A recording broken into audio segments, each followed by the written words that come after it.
యేసయ్య నామాన్ని బట్టి మీకు అందరికీ వందనాలు తెలియజేస్తున్నాను. వాక్యాన్ని ధ్యానించే ముందుగా చిన్న ప్రార్థన చేసుకుందాం. మహాగణుడు, మహోన్నతుడు, నిత్య నివాసువైన మా తండ్రి, నీకు స్తోత్రాలు యేసయ్య. బైబిల్ గ్రంథం నుంచి ఒక స్త్రీని గురించి కొన్ని విషయాలు నేర్చుకునే కృపను మీరు అనుగ్రహిస్తున్నందుకు నీకు స్తోత్రాలు యేసయ్య. నీ వాక్యం చేత మమ్మల్ని బలపరచండి, సహాయం దయచేస్తారని యేసయ్య నామాన్ని బట్టి అడుగుచున్నాం తండ్రి, ఆమేన్. యెజబెలు బైబిల్ గ్రంథంలో అత్యంత దుర్మార్గురాలైన స్త్రీ ఎవరంటే యెజబెలు. యెజబెలు అంటే దేవుణ్ణి ఘనపరచనిది. ఈమె అహాబు భార్యగా.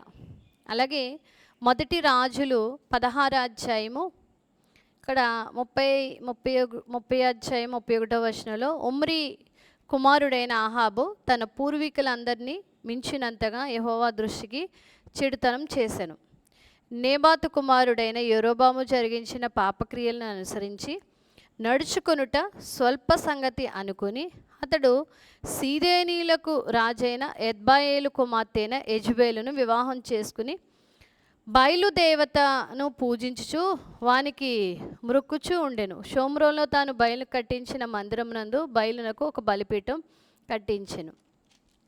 ఈ అహాబు చాలా దుర్మార్గంగా దేవుడికి వ్యతిరేకంగా బయలుదేవతలను ఆరాధిస్తూ వాటికి దేవతా స్తంభాలు కట్టిస్తూ బలిపీఠాలు కట్టిస్తూ ఉన్న వ్యక్తి సీదోనీయుల రాజైన కుమార్తెను యెజబెలు.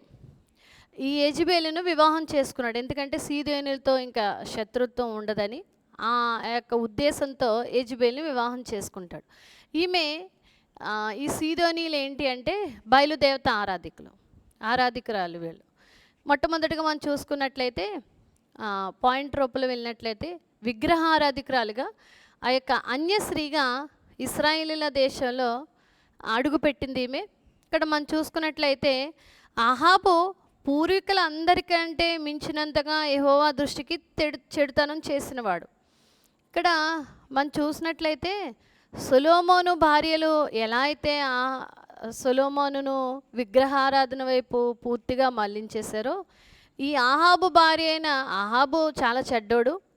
అహాబు భార్య అయిన యెజబెలు కూడా ఇంకా భయంకరమైన దుర్మార్గురాలైన స్త్రీ, ఇంకా భయంకరంగా విగ్రహారాధనలోకి నెట్టేసిన స్త్రీ ఈమె. ఇక్కడ ఎప్పుడైతే ఆమె ఇశ్రాయేలు దేశంలో అక్కడ అడుగుపెట్టిందో, యూదా రాజ్యాన్ని అన్య రాజ్యంగా మార్చేయాలని కంకణం కట్టుకున్న స్త్రీ అండి ఈమె. ఇక్కడ ఈ యెజబెలు అంటండి, ఈ మొదటి రాజులు 18 అధ్యాయం 19వ వచనంలో యెజబెలు పోషించున్న బయలుదేవతల ప్రవక్తలు 400 మందిని, అషేరీదేవి ప్రవక్తల 400 మందిని ఆమె పోషిస్తుందంటండి. ఎక్కడ? దేవుని సామ్రాజ్యం అనే ఆ ఇశ్రాయేలు దేశంలో బయలుదేవతలను పెట్టి పోషిస్తుంది. నిజంగా ఏదైతే దేవుడు విగ్రహారాధన జోలికి మీరు వెళ్ళొద్దన్నారో అదే విగ్రహారాధన ఆమె తీసుకుని వచ్చింది ఇశ్రాయేలు దేశం. ఇక్కడ అంటాడు మొదటి కొరింథీ 8వ అధ్యాయం 4వ వచనంలో, లోకమందు విగ్రహము ఒట్టిదనియు ఒక్కడే దేవుడు, దేవుడు తప్ప వేరొక దేవుడు లేడనియు ఎరుగుదుము. అందరిలో ఒక దేవుడు కాదు కానైనా అందరికీ ఒకే ఒక దేవుడైన. ఇక్కడ మొదటి యోహాను 1:27లో కూడా యోహాను గారు అంటారు, చిన్నపిల్లలారా విగ్రహాలు జోలికి పోకుండా జాగ్రత్త పడుడి. యెహెజ్కేలు 14:6లో కూడా చెప్తారు, ఇశ్రాయేలీలకు యెహెజ్కేలు ద్వారా దేవుడు ఏమని సెలవిస్తారంటే, మీ విగ్రహములను విడిచిపెట్టి మీరు చేయు కృత్యములన్నిటినీ మాని మనసును త్రిప్పుకొనుడి. విగ్రహారాధన అంటే పూజ చేయడమే విగ్రహారాధన అంటాం. దేవుడి కంటే దేనిని ఎక్కువగా ప్రేమించినది విగ్రహారాధనేనండి. యెజబెలు బయలుదేవత ఆరాధికురాలైతే మన జీవితంలో మనము ధనాన్ని కానీ, మనకున్న ఉద్యోగాన్ని, మన అంతస్తుల్ని, మన బిడ్డల్ని, భార్యని, భర్తని ఎక్కువగా దేవుడి కంటే ఏది ఎక్కువగా ప్రేమించినది విగ్రహంతో సమానమే. ఎందుకంటే అన్నీ ఇచ్చింది దేవుడే. ఎంతగా దేవుణ్ణి ప్రేమిస్తామో అంతగా మనం బలపరచబడతాం. ఈమె ఇశ్రాయేలు దేశానికి కోడలుగా వచ్చింది. కోడలుగా వచ్చిన ఈమె విగ్రహారాధన కూడా తెచ్చిపెట్టిందండి వారి మధ్యకి. రెండోదిగా ఈమె దేవుని భయం లేని స్త్రీ అండి. ఏలియాకే సవాల్ విసిరేస్తుంది. ఎలా అంటే ఏలియా చూసి అంటారు, ఎన్నాళ్ళ మట్టుకి రెండు తలంపుల మధ్య మీరు కొట్టుమిట్టాడతారు. ఆ మొదటి రాజులు 17 అధ్యాయం 18 అధ్యాయంలో ఉంటుంది. అంటారు ఆయన, రండి బయలుదేవత దేవుడైతే నిజమైన దేవుడైతే బయలుదేవతను ఆరాధిద్దురు కానీ, యెహోవా దేవుడు నిజమైన దేవుడైతే ఆయన్ని ఆరాధిద్దురు కానీ అని ఎప్పుడైతే బలికి అక్కడ దహన బలి సిద్ధం చేసి ఆ పగలంతా బయలుదేవతను ఎంతగా వాళ్ళు ప్రార్థన చేసినా ఏమాత్రం ఎక్కడ చలనం అంటూ ఉండదు. ఆ యొక్క దహన బలి మాత్రం ఎక్కడ బయలుదేవత ఉంటే కదండి రావడానికి. ఎప్పుడైతే ఏలియా ప్రార్థన చేస్తారో వెంటనే ఆకాశం నుంచి అగ్ని దిగి వచ్చి ఈ మొదటి రాజులు 18 అధ్యాయము 38వ వచనంలో అతడు ఇలాగూ ప్రార్థన చేయుచుండగా యెహోవా అగ్ని దిగి దహన బలి పశువులను, కట్టెలను, రాళ్లను, బుగ్గిని దహించి కందకమందున్న నీళ్లను ఆరిపో చూసెను.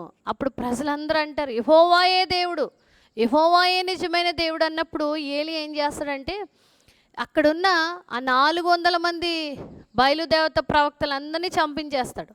ఈ విషయం ఎప్పుడైతే ఆహాబు యెజెబెలుకి చెప్తాడో, యెజెబెలు ఏలియాకి కౌరు పెట్టి ఏమంటదంటే ఒక దూత చేత కౌరు పంపిస్తుంది.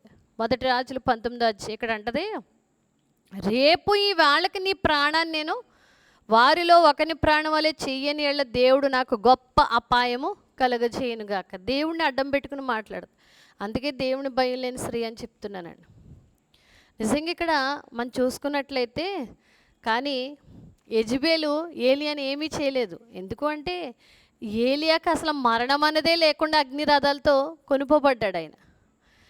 ఇక్కడ ఏమాత్రం దేవుడు ఇశ్రాయేలీల్లో నిజమైన దేవుడు అన్న భయము ఈమెలో ఎంత మాత్రమూ లేదండి.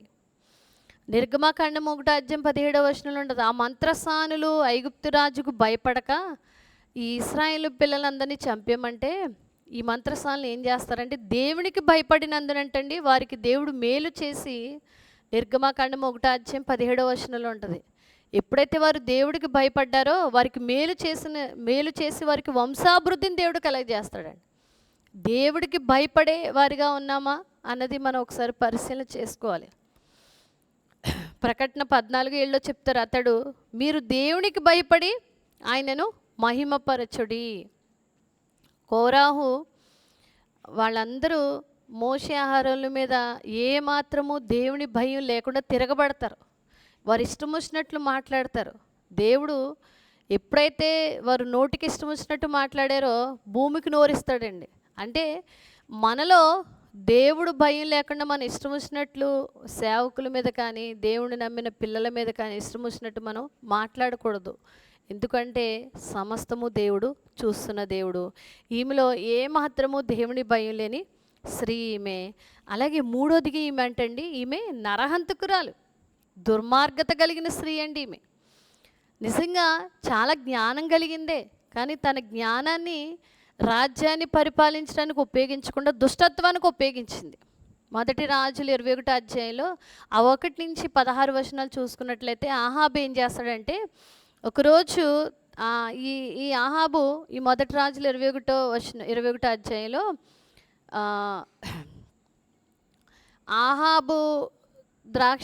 ఆహాబు తోటకి ఇక్కడ ఉంటుంది 21 అధ్యాయులు. ఈ సంగతులైన తర్వాత ఇజ్రాయేలులో షోమ్రోను రాజైన ఆహాబు నగర్ను ఆనుకుని ఇజ్రాయేలుడైన నాబోతునకు ఒక ద్రాక్ష తోట ఉండెను.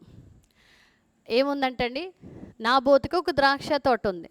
అయితే ఆహాబు అంటాడు, ఈ ఆహాబు రాజు ఏం చేస్తాడంటే నాబోతుని పిలిచి ఆ ద్రాక్ష తోట నాకు ఇచ్చి నేను నీకు దానికి ఎంతైతే అంత నేను రెట్టింపిస్తానన్నప్పుడు నాబోతు ఏమంటాడంటే ఇది నా పిత్రాజిత్తో నేను ఎంత మాత్రం నువ్వు ఎంత ఇచ్చినా సరే నేను మాత్రం ఇవ్వను అంటే ఇంటికి వచ్చి మూతి ముడుచుకుని పడుకుంటాడండి. ఎప్పుడైతే ఇలా ఉంటాడో ఈ యెజెబెల్ అంటది, నువ్వు అసలు రాజువేనా, నేను ఎలాగా లాగుతానో చూడని చాలా తెలివిగా పన్నాగం పన్నించి ఏం చేస్తుందంటే ఇక్కడ మనం చూసినట్లయితే ఈ మొదటి రాజులు 21 అధ్యాయం 13వ వచనంలో అప్పుడు పనికి మాలిన 2 మనుషులు సమాజంలో ప్రవేశించి అతని ఎదుట కూర్చుండి నాబోతు దేవుణ్ణి రాజుని దూషించనని జనుల సమక్షమున నాబోతు మీద సాక్ష్యం పలకగా వారు పట్నం బయటకు అక్కడ తీసుకుని పోయి రాళ్లతో చావగొట్టిరి. నాబోతు రాతి దెబ్బల చేత మరణమాయనని వారు యెజెబెలునకు వర్తమానం పంపగా, నాబోతు రాతి దెబ్బల చేత మరణమాయనని యెజెబెలు విని, నాబోతు సజీవుడు కాడు, అతడు చనిపోయిన గనుక నువ్వు లేచి ఇజ్రాయేల్ నాబోతు క్రయమునకు నీకు ఈయనలకపోయినా అతని ద్రాక్ష తోటను స్వాధీనపరచుకోనుమని ఆహాబుతో చెప్పాను. ఏం చేసిందంటండి, నాబోతు ఆ ద్రాక్ష తోట ఇవ్వలేదని పనికిమాలిన ఇద్దరు మనుషులు పెట్టి వారి మీద చెడ్డ సాక్ష్యం, దేవుణ్ణి రాజుని దూషించాడని అబద్ధ సాక్ష్యం పలికించి రాళ్లతో కుట్టి చంపించేసింది. నిజంగా ఎంత దుర్మార్గత కలిగిన స్త్రీయో చూడండి. నిజంగాని ఇక్కడేమి కీర్తన 5:6లో ఉంటుంది, అబద్ధమాడువారిని నువ్వు నశింపచేయదు, కపటము చూపి నరహత్య జరిగించేవారు యెహోవాకు అసహ్యులు. మరి నిజంగా మనలో ఈ లక్షణాలు అన్నవి ఉండకూడదు అంటున్నాడు దేవుడు.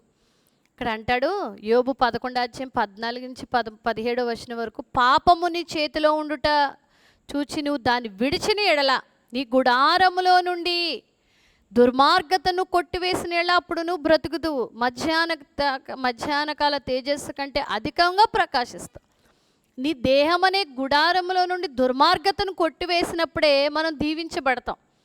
2 కొరింథీ 5:6-7 కూడా పులిపిండితోనైనా పాతదైన పులిపిండితోనైనా దుర్మార్గతయు దుష్టత్వము పులిపిండి లేని వారిగా ఉండాలంటండి మనం. ఈ పులిపిండి దేనికి సాదృశ్యం అంటే దుష్టత్వానికి, దుర్మార్గతకి.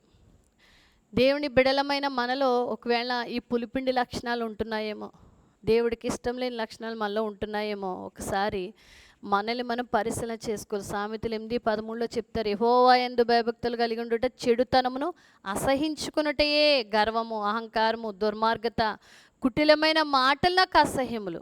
ఒకవేళ ఇతరులను మనం నరహత్య చేయక్కలొద్దు, కానీ మన మాటలతో ఇతరులను బాధించిన వారు నొచ్చుకున్నారంటే, వారు తీవ్రంగా బాధపడ్డారంటే నరహత్యతో సమానమేనండి. అది ఇతరులను బాధ పెట్టే కుటిలమైన మాటలు, దుర్మార్గత కలిగిన మాటలు మనలో ఉండకూడదు.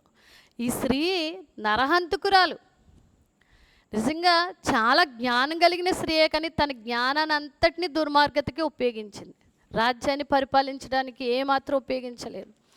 4వదిగా ఈమె హెచ్చరికను లెక్క చేయని, అసలు సేవకుని హెచ్చరికను లెక్క చేయని స్త్రీగా ఉంది. 1 రాజులు 21:21-24 వరకు వెంటనే ఏలియా ద్వారా దేవుడు కౌరు పెడతారు. ఏమనంటే, ఇదిగో నీ మీదకి 21 అందుకు యెహోవా ఇలాగ సెలవిచ్చి, నేను నీ మీదకి అపాయము రప్పించేదను, నీ సంతతి వారిని నాశనం చేసేదను, అల్పులేమి గనులేమి ఇశ్రాయేలీల వారిలో అహాబు పక్షమున ఎవ్వరూ లేకుండా పురుషులందరినీ నిర్మూలన చేతును. ఇశ్రాయేలు వారు పాపం చేటకు నువ్వు కారుకుడివై నాకు కోపం పుట్టించితివి కనుక నేబాతు కుమారుడైన యెరోబాము కుటుంబమునకు అహియా కుమారుడైన బయెషా కుటుంబమునకు నేను చేసినట్లు నీకును చేసేదనని యెహోవా సెలవిచ్చినాడు. మరి యెజెబెలును గురించి యెహోవా సెలవిచ్చినది ఏమనగా, ఇజ్రాయేలు ప్రాకారం వద్ద కుక్కలు యెజెబెలు తినివేను, పట్నమందు చచ్చు అహాబు సంబంధికులు కుక్కలు తినివేను, బయట భూమిలో చచ్చువారిని ఆకాశ పక్షులు తినివేయును అని చెప్పాను. ఎప్పుడైతే దేవుడు ఇటు రీతిగా ఏలియా ద్వారా కౌరు పెట్టారో వెంటనేనండి ఆహాబు అక్కడ ఉంటుంది 21:29 ఆహాబు నాకు భయపడి వినయముగా ప్రవర్తించుట చూచితివా, నాకు భయపడి అతడు వినయముగా ప్రవర్తించుట చేత ఆ అపాయం అతని కాలమందు సంభవింపకుండా ఆపి అతని కుమారుని కాలమందు అతని కుటుంబీకుల మీదకి నేను దాన్ని రప్పించేదను.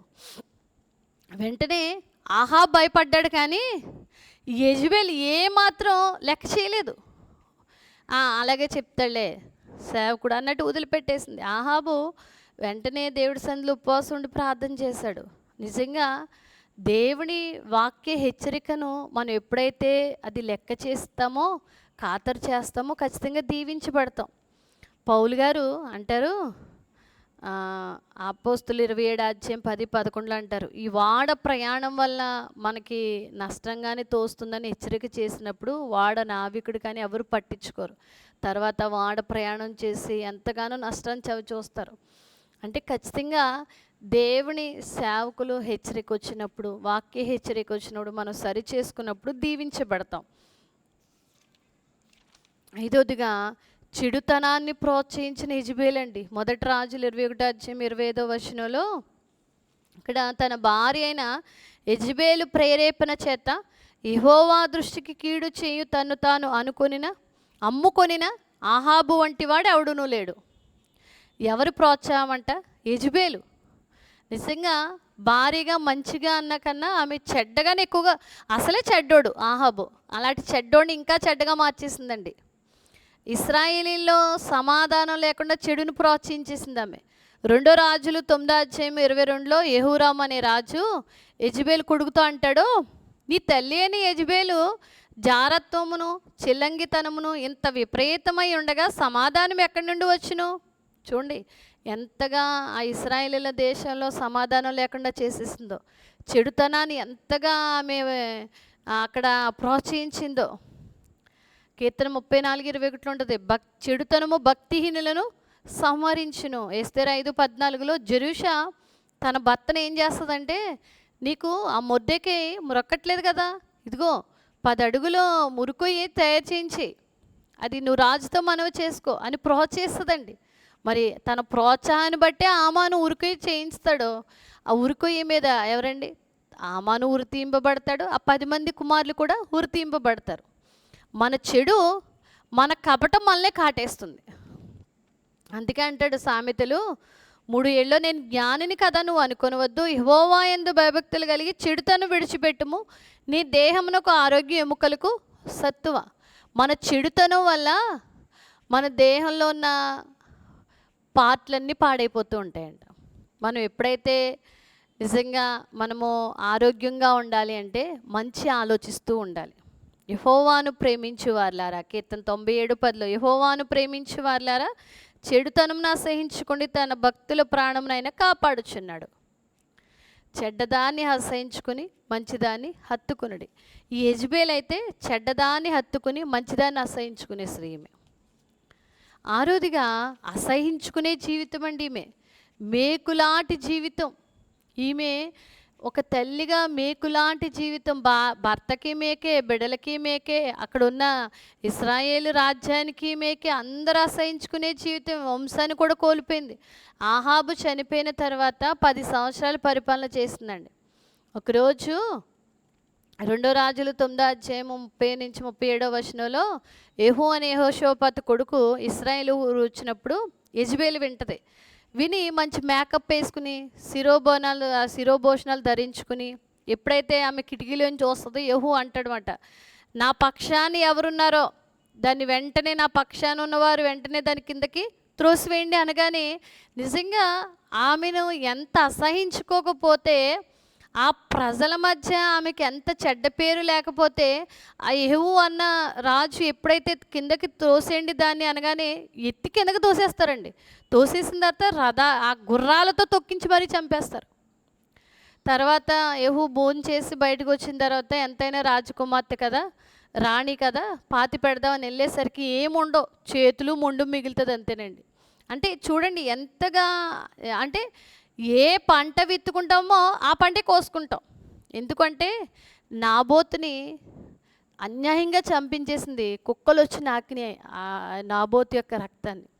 ఈమెను కూడా చూడండి. నిజంగా ఇక్కడ ఈ 2 రాజులు 9వ అధ్యాయము మనం చూసినట్లయితే 35, 36, 37 వారు దాన్ని పాతిపెట్టపోయారు. అయితే దాని కపాలము, పాదములు, అరచేతులు తప్ప మరి ఏమీ కనబడలేదు. వారు తిరిగి వచ్చే సంగతి తెలియజెప్పగా యెజబేలును ఎవ్వరూ గుర్తుపట్టలేకుండా ఇశ్రాయేలు భూభాగమందు కుక్కలు యెజబేలు మాంసం తినెను. యెజబేలు యొక్క కళేబరము ఇశ్రాయేలు భూభాగమందున్న పెంటవలే ఉండును అని తన సేవకుడగు తిష్బీడగు ఏలియా ద్వారా యెహోవా సెలవిచ్చిన మాట చొప్పున ఇది జరుగును. ఏ పంట విత్తుకుంటామో ఆ పంట కోసుకుంటాం మనం.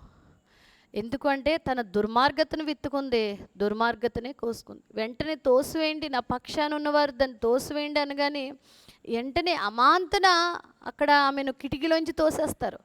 ఎంతగా ప్రజలు చేత్కరించుకోకపోతే ఆ ప్రజల మధ్యలో ఆమె ఎంతగా అసహ్యమైన జీవితం కాకపోతే వాళ్ళు తోసేస్తారండి ఒక రాణిని. అంటే చూడండి, దుష్టులు అలాగునుండక గాలి చెదరగొట్టు పొట్టువలే నుందురు.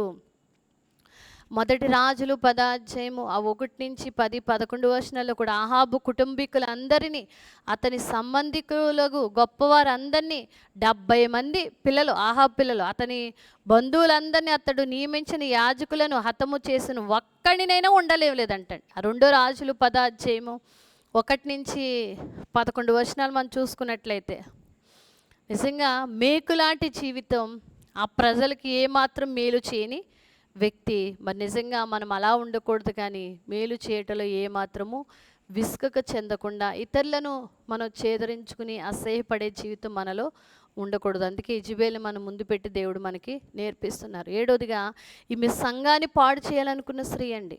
చరిత్రలో చెడ్డ పనులు చేస్తూ అన్నీ ఇంకా ఎంతగా ఉందంటే, ఆ తుతేరా సంఘంలో గురించి ప్రకటన 2:20లో తుతేరా సంఘంలో ఏ రీతిగా ఉందో అక్కడ తెలియజేస్తారు. తాను ప్రవక్తనని చెప్పుకొనుచు యెజబెలు స్త్రీని నువ్వు ఉండనిచ్చున్నావు, జారత్వం చేయుటకును విగ్రహములకు బలిచ్చుటకును బలిచ్చిన వాటిని తినుటకును అది నీ దాసులకు బోధించుచు వారిని మోసపరుచున్నది. మోసం చేసే స్త్రీ, ఒక ప్రవక్తనిగా అన్నీ చేయొచ్చు, ఏం పర్వాలేదు, జారత్వం జరిపేయచ్చు, చిలంగితనం చేసేయచ్చు, విగ్రహాలకు బలిచ్చినవి తినేయచ్చు అని ఆ ప్రజల మధ్యలో మోసం చేస్తూ ఒక ప్రవక్తనిగా నిజంగా సంఘాన్ని పాడు చేసే స్త్రీగా ఉంది ఈమె. మరి ఎందుకంటే కీర్తన 1:6లో ఉంటుంది, దుష్టుల మార్గం నాశనానికి నడుపును. చాలామంది ఏమంటూ ఉంటారంటే విగ్రహాలు బలిచ్చినవి తినేయచ్చు అని. అవి యెజబెలు బోధల్లాంటివి. అవి ఎంత మాత్రము మనం, ఎందుకంటే విగ్రహారాధన దగ్గర రోషం కలిగిన దేవుడు. మరి నిజంగా ఇక్కడ మనం చూసుకున్నట్లయితే రోమ 8:5లో ఉంటుంది, శరీరానుసారులు శరీర విషయములందు మనసుంతురు, ఆత్మానుసారులు ఆత్మ విషయములందు మనసుంతురు. శరీరానుసారమైన మనసు మరణము. నిజంగా ఇక్కడ ఈమె ఏ మాత్రము ఇశ్రాయేలీల సామ్రాజ్యానికి, ఆ రాజ్యానికి ఏ మాత్రము ఈమె ఉపయోగపడే స్త్రీగా లేదు. మరి యెజబెలు అటు సామ్రాజ్యాన్ని, కుటుంబాన్ని, అన్నిటికీ నిజంగా ఈమె ఒక చెడ్డ స్త్రీగా, చరిత్రలో చెడ్డ పనులు చేస్తూ ఒక దుర్మార్గురాలైన చెడ్డ స్త్రీగా ఈమె మిగిలిపోయింది. మరి నిజంగా దేవుడు యెజబెలు జీవితాన్ని మన ముందు పెట్టి ఏమని నేర్పిస్తున్నారంటే, మనలో ఎంత మాత్రము ఇతరులు అసహించుకునే ఆ లక్షణాలు మనలో ఉండకూడదని దేవుడు నేర్పిస్తున్నారు. దేవుడి వాక్యాన్ని దీవించును గాక. ఆమేన్. మహాగణుడు, మహోన్నతుడు, నిత్య నివాసమైన మా తండ్రి, నీకు స్తోత్రాలయ్యా. యెజబెలు లాంటి లక్షణాలు మాలో ఉండకూడదు యేసయ్యా. మేకు లాంటి జీవితాలు మేము అయా తండ్రి అట్రీతిగా మేము జీవించకూడదు అయా. కుటుంబానికి, సంఘానికి, సమాజానికి మేలు కలిగించే జీవితాల వలె మేము జీవించాలి తండ్రి. సహాయం చేయండి, బిడ్డలందరినీ బలపరచండి, దీవించి ఆశీర్వదిస్తారని ఈ నెలలో ఏ విషయాలైతే జరగాలని నీ పాదాలు ముందు పెట్టి ప్రార్థన చేస్తున్నారో ఆ విషయాల పట్ల గొప్ప కార్యాలు మీరు చేస్తున్నందుకు నీకు స్తోత్రాలు యేసయ్య. సహాయం దయచేస్తారని యేసయ్య నామమును బట్టి అడుగుచున్నాం మా తండ్రి. ఆమేన్. అందరికీ వందనాలు.